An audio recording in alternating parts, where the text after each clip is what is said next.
வெளிப்படுத்துற மாதிரி ஒரு கேக் செய்ய போறோம்.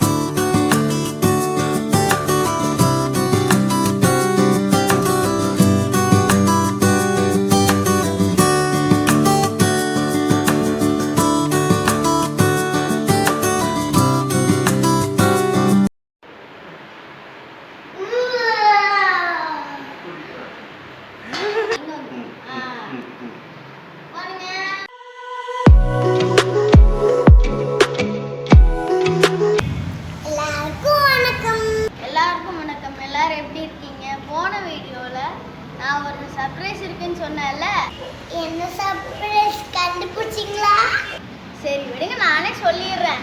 இந்த வேலண்டைன்ஸ் டேக்காக உங்களுக்கு ஒன் மோர் வீடியோ, அதான் இந்த சர்ப்ரைஸ். எங்களுக்காக கேர் பண்ணி எங்களுக்காக கஷ்டப்பட்டு எங்களுக்குனே வாழ்ற எங்க அப்பாக்காக எங்க அன்பை வெளிப்படுத்துற மாதிரி ஒரு கேக் செய்ய போகிறோம். அதுவும் இப்போ ட்ரெண்டிங்கில் இருக்க பின்னாட்டா கேக் செய்ய போகிறோம். வாங்க எப்படி செய்யுதுன்னு பார்க்கலாம்.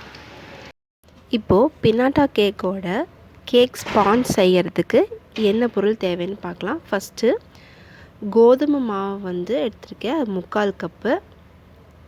அதுக்கப்புறமா தயிர், இது வந்து வெஜ் கேக் அதனால் தயிர் வந்து 1/2 கப் எடுத்திருக்கேன். நெக்ஸ்ட்டு சர்க்கரை 1/3 கப். அப்புறம் 1/4 கப் வந்து refined oil, 1 teaspoon baking powder, 1/2 teaspoon வந்து பேக்கிங் சோடா, 1/4 கப்பு பால். இது கேக் வந்து ரோஸ் மில்க் ஃப்ளேவர், அதனால ரோஸ் மில்க் ட்ராப்ஸ் எசன்ஸ் வச்சுருக்கேன்.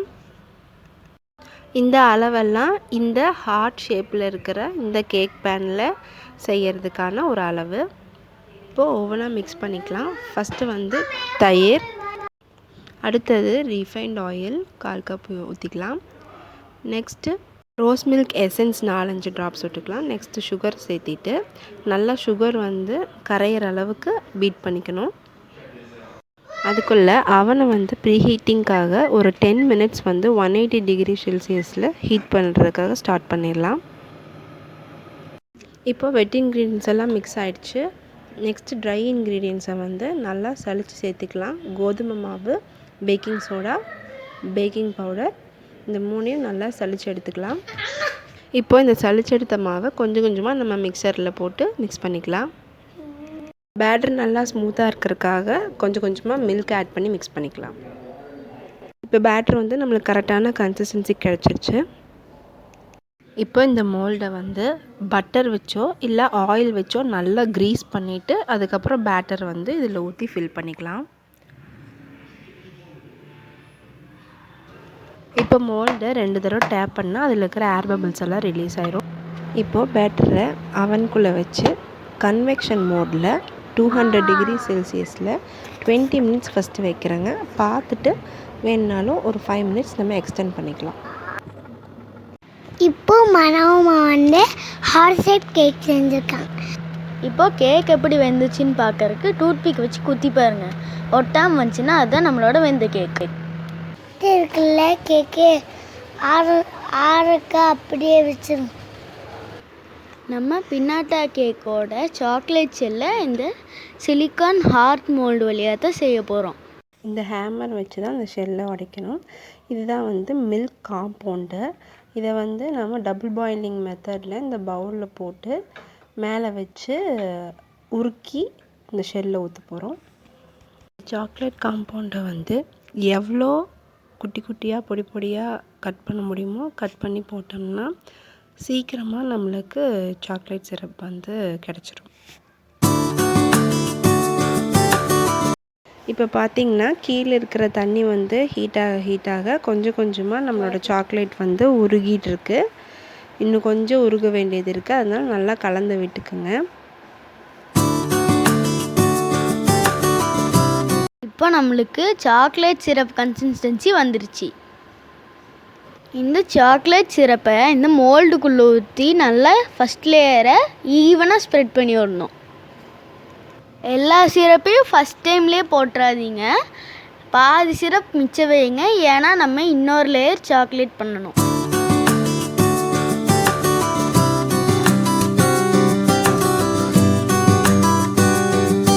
இப்போ இந்த அந்த சாக்லேட் மோல்டை நம்ம ஃப்ரிட்ஜுக்குள்ளே 5 to 10 minutes வச்சா போதும். ஆனால் ஃப்ரீசரில் வைக்கக்கூடாது. இப்போ 5 minutes ஆயிடுச்சு. சாக்லேட்டும் கெட்டி ஆயிடுச்சு. இப்போ நம்ம செகண்ட் லேயரை நல்லா அப்ளை பண்ணிக்கலாம். கார்னர்ஸில் நல்லா திக்காக அப்ளை பண்ணிக்கோங்க. அப்போ தான் பிரிக்கும் போது உடையாமல் வரும்.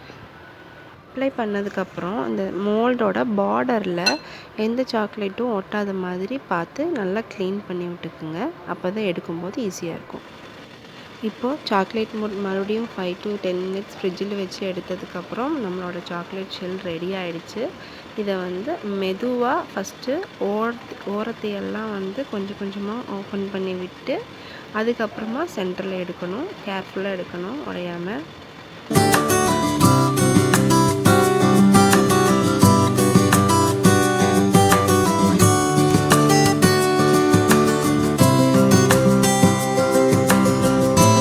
இப்போ சாக்லேட் ஷெல் ரெடி. ஷெல் எவ்வளோ அழகாக ஷைனிங்காக உடையாமல் வந்திருக்குன்னு பாருங்கள். இப்போது இந்த ஷெல்குள்ளே இந்த கேக்கை நம்ம வச்சு டெக்கரேட் பண்ண போகிறோம். ஆனால் இந்த கேக் ரொம்ப கொஞ்சம் பெரிய சைஸாக இருக்கிறதுனால நம்ம அந்த மோல்டுக்கு தகுந்த மாதிரி உள்ள சின்ன சைஸ்க்கு கட் பண்ணிக்கலாம்.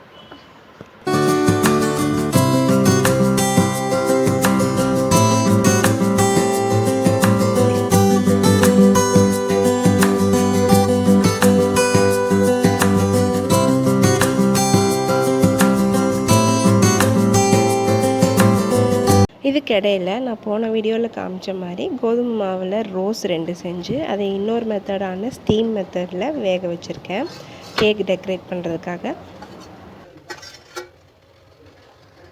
நெக்ஸ்ட்டு கேக் டெக்கரேட் பண்ணுறதுக்காக விப்பிங் க்ரீம் செய்ய போகிறோம். அது செய்யறதுக்கு முன்னாடி அதை செய்ய போகிற பாத்திரம், அந்த விஸ்க்கு எல்லாத்தையும் ஒரு 5 minutes to 10 minutes கொஞ்சம் கூலிங் பண்ணி வச்சோம்னா நம்மளுக்கு சீக்கிரமாக விப்பிங் க்ரீம் கிடச்சிரும். இப்போது நான் விப்பிங் க்ரீம் செய்யறதுக்காக விப்பிங் க்ரீம் பவுடர் தான் யூஸ் பண்ணுறேன். பேக்கர்ஸோட விப்பிங் க்ரீம் பவுடர். இப்போது நம்ம எவ்வளோ ஸ்பூன் பவுடர் எடுக்கிறோமோ அதை விட டபுள் மில்க் சேர்த்தணும்.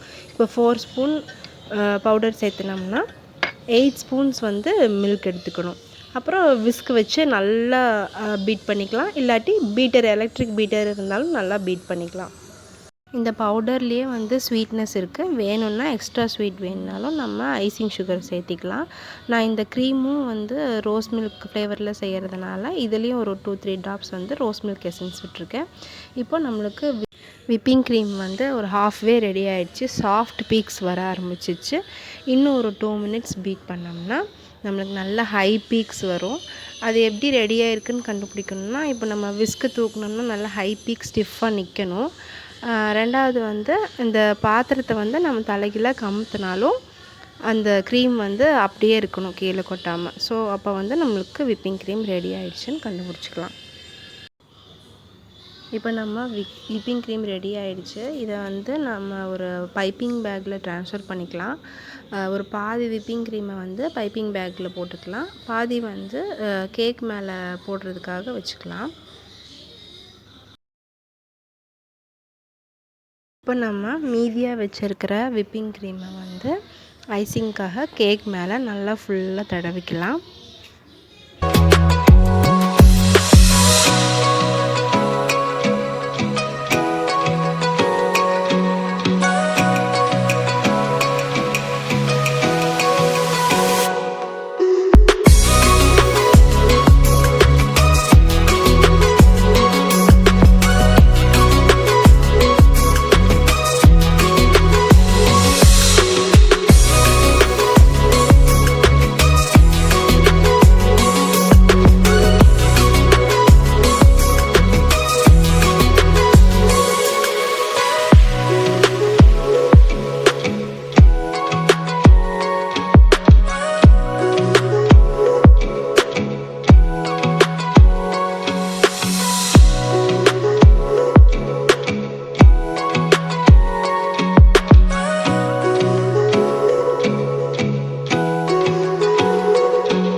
இப்போ ஐசிங் பேக்கில் போட்டிருந்த விப்பிங் க்ரீமை நாப் உங்களுக்கு எந்த டிசைன் பிடிக்குமோ அந்த நாப் போட்டுட்டு நீங்கள் இந்த மாதிரி டெக்கரேட் பண்ண ஆரம்பிச்சிடலாம். உங்களுக்கு எப்படி விருப்பமோ அந்த மாதிரி டெக்கரேட் பண்ணலாம்.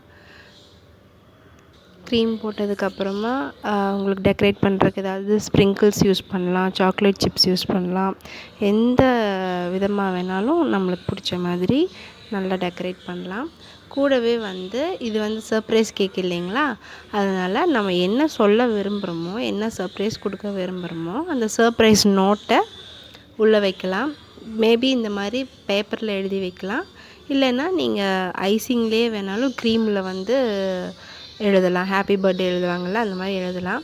நான் ஏன் இப்படி பேப்பரில் எழுதி வச்சுருக்கேன்னா, எப்படி இருந்தாலும் வந்து அந்த ஹேமரில் ஸ்மாஷ் பண்ணும்போது ஷெல் உடஞ்சி உள்ளே இருக்கிறது அழிஞ்சிருச்சுன்னா என்ன பண்ணுறதுங்கிறதுக்காக நான் வந்து இந்த மாதிரி பேப்பரில் ஒரு குட்டி நோட் மாதிரி எழுதி வச்சுருக்கோம். இதில் என்ன எழுதியிருக்குன்னா, வி லவ் யூ அப்பான்னு எழுதியிருக்கு. பசங்களாம் சேர்ந்து அப்பாவுக்கு சர்ப்ரைஸ் கொடுக்குறாங்க இல்லையா, அதனால் இந்த நோட்டு. அப்புறம் ஏன் இந்த ரோஸ் மில்க் ஃப்ளேவர்னால், அவங்க அப்பாவுக்கு வந்து ரோஸ் மில்க் ரொம்ப பிடிக்கும். அதனால் நாங்கள் rose milk cake, rose milk whipping cream எல்லாம் செஞ்சுருக்கோம்.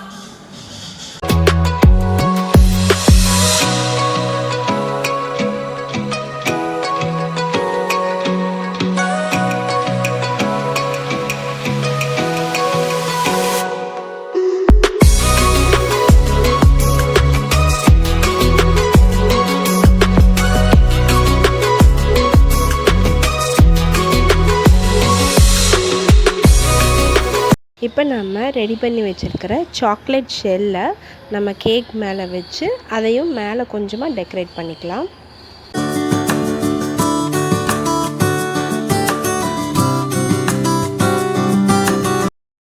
நான் ஆல்ரெடி பாயில் பண்ணி வச்சுருந்த அந்த கோதுமை மாவு ரோஸை வந்து மிச்சம் இருந்த அந்த சாக்லேட் சிரப்பில் டிப் பண்ணி அதையும் ஒரு 5 மினிட்ஸ் ஃப்ரிட்ஜில் வச்சுருந்து எடுத்து ரோஸாக வந்து இந்த கேக்கோட டெக்கரேஷனுக்காக வச்சுருக்கேன். அப்புறம் கொஞ்சமாக வந்து இந்த ஹெர்ஷீஸ் சாக்லேட் சிரப்பை வந்து ட்ரிசில் பண்ணி விட்டுருக்கேன். இப்போ நம்ம பைப்பிங் பேக்கில் இருக்கிற மிச்ச விப்பிங் க்ரீமை வந்து சுற்றி வர வந்து இந்த ஹார்ட்டை நல்லா எடுத்து காட்டுற மாதிரி கொஞ்சமாக விப்பிங் க்ரீம் வச்சு டெக்கரேட் பண்ணிக்கலாம்.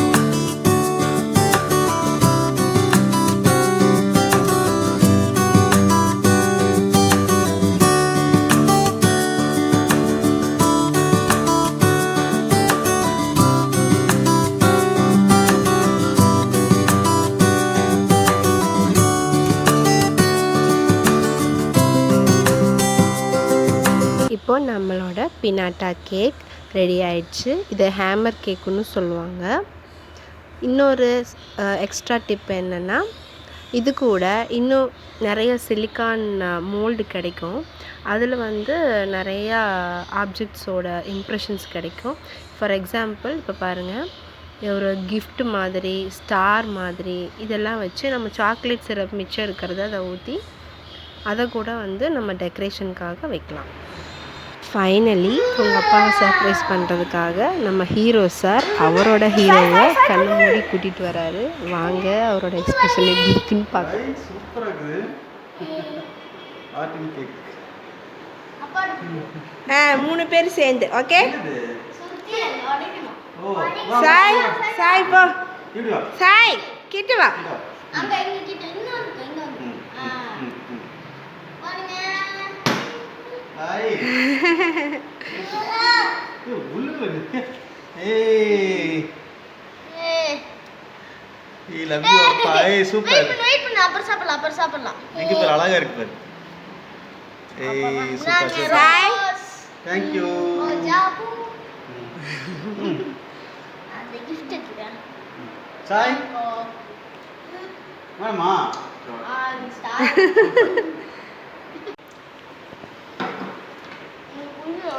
இதை கட் பண்ணு.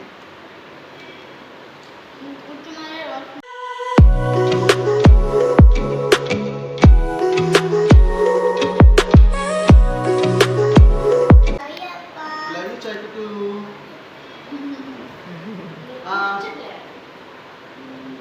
Abo.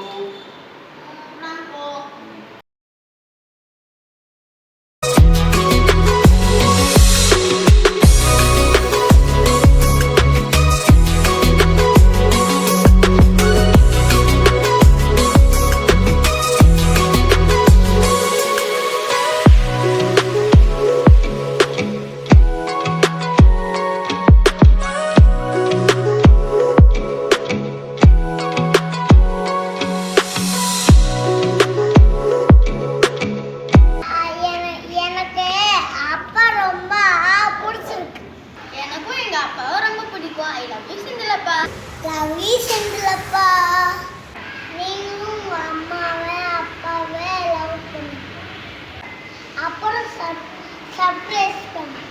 ஓஹோ எனக்கு நிறைய வேலை இருக்குன்னு தெரிஞ்சுக்கிட்டு வலுக்கட்டாயமா உங்களுக்கு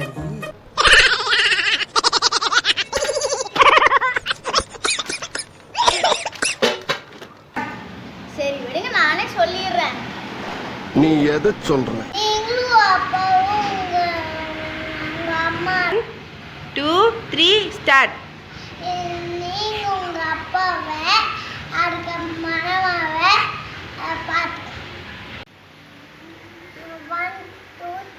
1 2 3 எப்படி நாங்க இப்படி இதை கத்த வச்சு இப்படி வச்சுட்டு அங்க ஏய் இப்போ என்னடா பிளான்ல இருக்க நீ? எல்லாமே பண்ணுங்க. ஓகேங்க.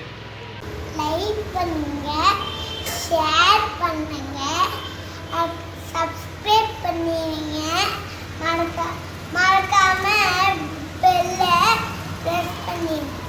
Thank you. Thank you. Love to you. Lovely.